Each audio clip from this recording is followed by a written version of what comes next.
What's up, Lewis? um, hey again, thanks for posting on Meathead Science. Let's see, I'm going to answer all your questions in one video if you don't mind. How long does a mini cycle last for me and my athletes? So how long are we doing, how many weeks are we doing the same workout for? Well, to be honest, rarely ever will I be doing the same exact workout 2 weeks in a row. The main exercise, let's say it was squats, might stay the same. But if you're training athletes, I like to change up the variation of the squat. I like to change up the assistance exercises. Rep scheme will stay the same for the most part from week to week. Again, I'm changing the exercises. I'm not trying to break max records with these kids or these athletes. Really just trying to create better athletes. During the season, it will actually change. I'll keep the workout the same.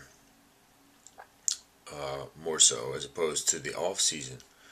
I'm not trying to make them sore. Okay, I'm trying to maintain, work on injuries. So, yeah, that's how the season would work. The workouts would be more of the same.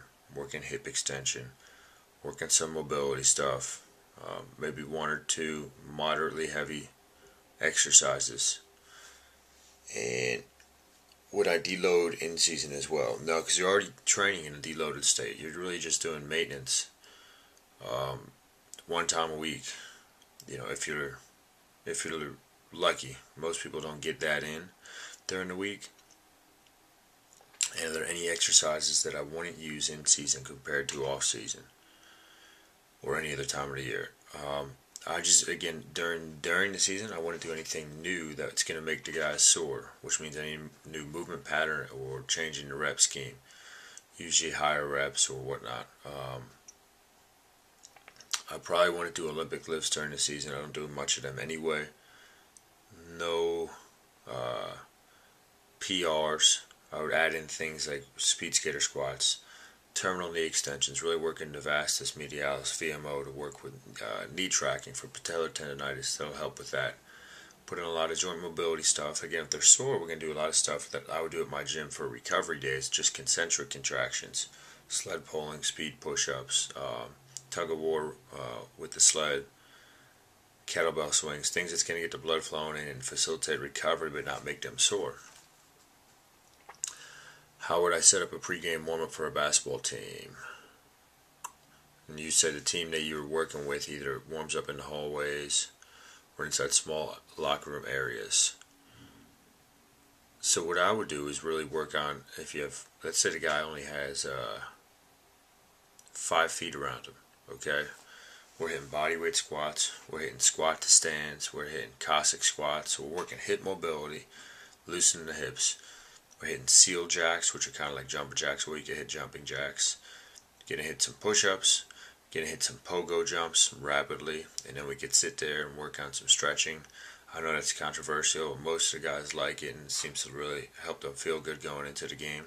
And I'll stretch some of them. We'll work on some hamstring stretches and hip rotator stretches. So that's how I would structure a warm-up before the game, and I've done it plenty of times. Because, again, a lot of times at these high school games, you have lack of space.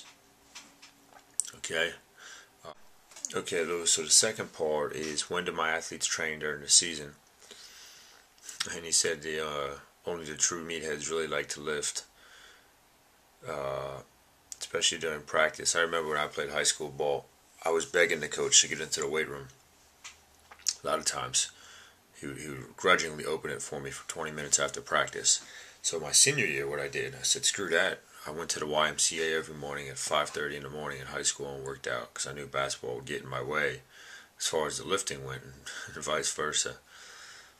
But yeah, you still got to make sure to have some recovery days during the season, even more importantly. Same concept as lifting, still trying to get adaptations. Recovery is very important. Usually the lifting will take place right after a practice or on their if they have a lighter day of practice. Last year for us, that was Wednesdays, the team I was working with. It's usually right after practice. Again, you're keeping the duration shorter and the time in the weight room shorter because you don't want to lose them mentally. 20-30 minutes and you're out once a week. Make sure to have recovery days each week or time off from everything. Alright, Lewis, I hope that answers your question. Feel free, man, to keep posting away, and please spread the word for me. Alright, talk to you later. Bye.